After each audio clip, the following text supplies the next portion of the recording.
Good morning. This is Dwayne, and I want to ask you a question. Do you know that music is based on natural laws like gravity, and that by learning to understand those natural laws, how they work, we can actually understand what we were doing when we play? We don't have to be at the mercy of just those little black notes on white paper or what someone else has written on that piece of paper. Okay? So I'm going to ask you some questions here. How many facts you know about music and piano playing and music theory, and see how many you know. Here's the first question. Did you know that by learning just three chords, you can play hundreds of songs? If you don't know that, that's a good thing to know, because every key that you can play in has three primary chords, three main chords. Those are like the family chords of any key. For example, if I play in the key of F, the three family chords are the 1 chord based on the first degree of the scale, the 4 chord based on the 4th degree of the scale, and the 5th chord based on the 5th degree of the scale. And those chords happen many, many times more than any other chords. It's possible that anything could happen, but it's very likely if you put all the songs into a big computer and figured out which chords occurred the most in a song, in songs over time, you'd find that the 1, 4, and 5 chords are the chords that are most used in any song. Okay, for example, if you played, let's just take Silent Night. That's 1 chord.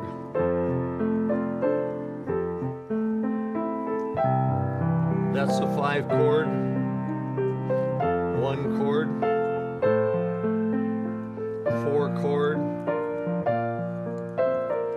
back to the 1 chord, and if you play through the entire song, you could just play it with 1, 4, and 5. Okay, so if you just by learning those 3 chords, you can play hundreds of songs, because there's, I think that's an understatement. You can play thousands of songs. Most simple folk songs and hymns and so on just use those 3 chords, and a lot of rock and boogie, not boogie, but yeah, boogie uses just 3 chords too. Blues songs and so on. Okay.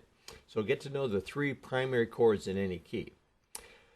Next question. Did you know that there are only 12 major keys you can play in, but you only really have to master 1 key to play most popular songs? There's 12 keys you can play in because there's 12 different notes. 1, 2, 3, 4, 5, 6, 7, 8, 9, 10, 11, 12. The next one is a repeat, and it starts over again, right? 1, 2, 3, 4, 5, 6, 7, 8, 9, 10, 11, 12. Okay, so there's 12 keys you can play in. I can play in the key of C, or the key of D flat, or the key of D, or the key of E flat, the key of E, the key of F, and so on. There's just those 12 keys you can play in.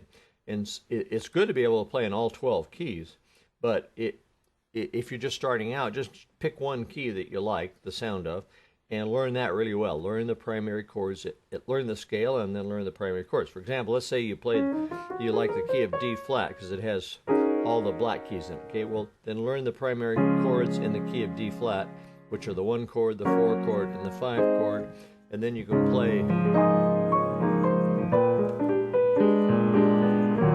play in D flat. Okay, there I shouldn't have used some other chords, but you can play lots of songs with just those 3 chords in that key. Okay, so even though there's 12 keys you can play in, if you just master 1, you can play most popular songs.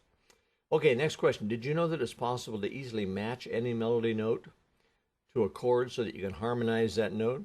Let's take an example. Let's say you're picking out Silent Night. And so on, okay? Well, you can harmonize any note in that melody to chords, because the primary chords cover all those notes. For example, what primary, we're in the key of C here. What primary chord has that note in it? The C chord, right?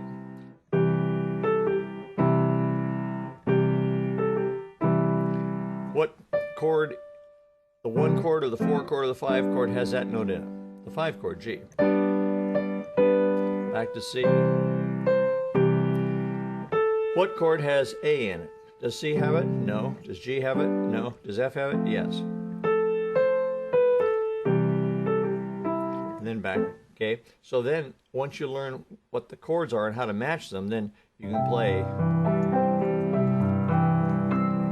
learn some techniques like that, and you can make a nice sound.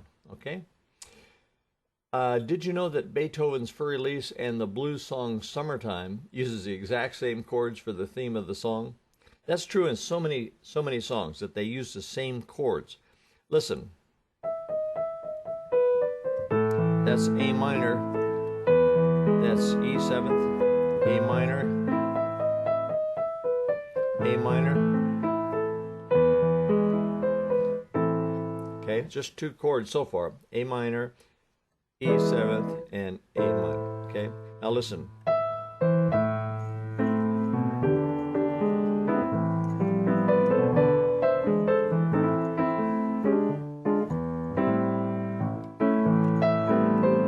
You see that? They use exactly the same chords, and that's true in lots of things, okay? So look for the commonality between songs, even classical songs.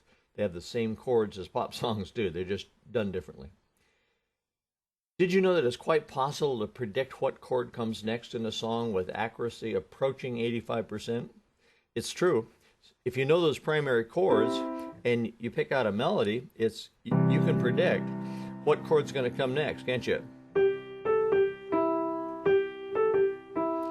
When you see that D and you know that the D is in the G chord, you can guess that that's the harmonizing note, right?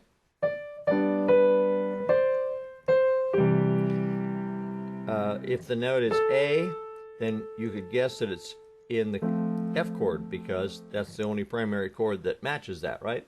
So it's kind of related to our earlier question, but it's entirely possible to predict what chord comes next with very high accuracy. Did you know that they use the same chords to play boogie, blues, new age, gospel, pop, rock, country, jazz, everything classical music? It's true, and even some classics use the same chords to play all of that. In other words, if I play, that's the same as, that's the C chord.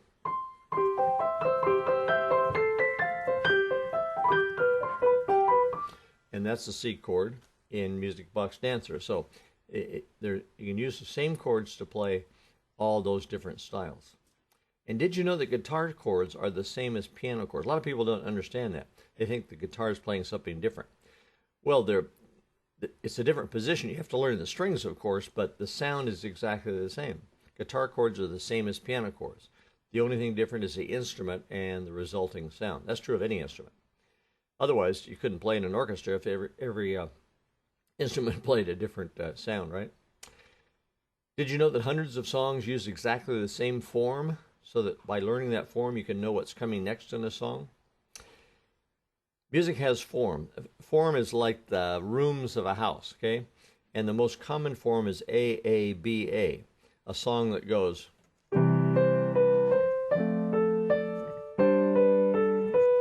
That's the theme, or the A section. Then the A section is repeated.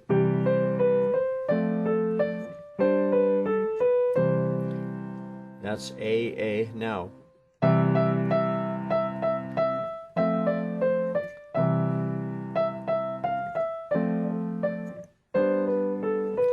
and that's B, okay?